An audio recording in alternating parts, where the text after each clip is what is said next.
Kenapa hiasan Natal selalu berwarna merah, hijau, dan emas? Karena warna itu cantik, ceria, dan perfect. Mungkin setiap warna ada maksud. Mungkin ramai orang yang suka. Sebab itu warna Christmas.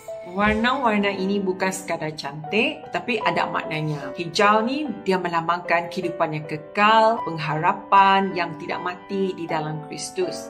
Merah pula melambangkan darah Yesus pada kayu salib, kasihnya yang terbesar untuk kita. Emas pula melambangkan kemuliaan dan terang. Yesuslah Raja yang kekal dan mulia.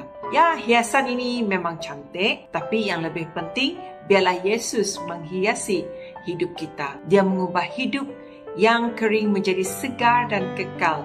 Dia menyucikan diri kita daripada dosa dengan darahnya. Dia mengubah keputusasaan menjadi pengharapan yang mulia. Tahun ini, jangan hanya menghiasi rumah dengan perhiasan Natal sahaja. Hiasi juga hidup anda dengan kasih Yesus. Biarlah 3 warna Natal ini menghiasi hidup anda.